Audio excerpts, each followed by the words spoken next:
মইনা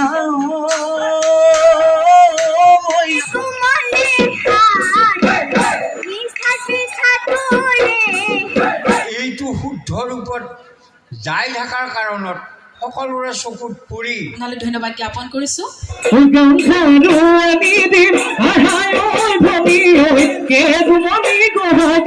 মোৰ বুলি মই ক'বলগীয়া হৈছে প্ৰত্যেক পেপাৰে লিখিছে মানে এইটো শুদ্ধ ৰূপত যাই থকাৰ কাৰণত সকলোৰে চকুত পৰি মোৰ আপোনালৈ ধন্যবাদ জ্ঞাপন কৰিছো।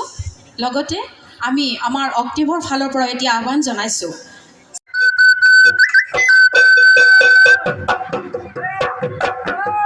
মইনা ন মইনা চততে হৈ চততে মইনা ন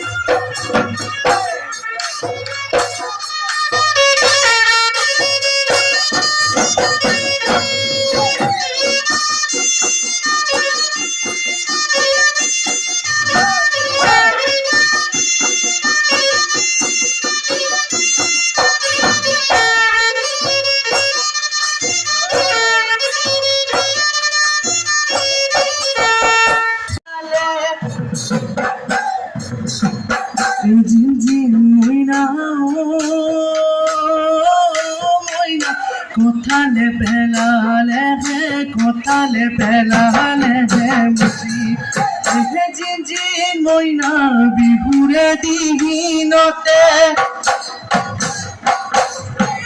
জিঞ্জি মইনা আমি যে ওলালো জিঞ্জি মইনা মইনা কঁকালো টঙালি বান্ধি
চিপাঝাৰৰ অন্যতম সাংস্কৃতিক অনুষ্ঠান অক্টোবৰ দশম বাৰ্ষিক প্ৰতিষ্ঠা দিৱস উপলক্ষে আমি সৰু বিহুৱতী আৰু বৰ বিহুৱতী অনুষ্ঠান আয়োজন কৰিছিলোঁ কম্পিটিশ্যন। আমাৰ এই কম্পিটিশ্যনত সদৌ অসমৰ ধেমাজি শদিয়াৰ পৰা ধুবুৰীলৈকে গোটেই বিহুৱতী আমাৰ অংশগ্ৰহণ কৰিছে। আমাৰ টোটেল বিহুৱতী হ'ব 70ৰ পৰা 80গৰাকী সৰ্বমুঠ বিহুৱতী হ'ব। প্ৰথম আমাৰ বিহুৱতীৰ প্ৰাইজ আছে 10,000 টকা, দ্বিতীয় পুৰস্কাৰ আছে 6,000 টকা, তৃতীয় পুৰস্কাৰ আছে 4,000 টকা আৰু সৰু বিহুৱতীৰ আছে 6,000 টকা প্ৰথম পুৰস্কাৰ, দ্বিতীয় পুৰস্কাৰ আছে 3,000 টকা আৰু 4,000 টকা আৰু তৃতীয় পুৰস্কাৰ আছে 2,000 টকা। আমাৰ এই অনুষ্ঠানৰ আমাৰ 10 বছৰ হৈ গ'ল। এই বছৰৰে আমাৰ অক্টোবৰ আজি আমাৰ 10 বাৰ্ষিক প্ৰতিষ্ঠা দিৱস।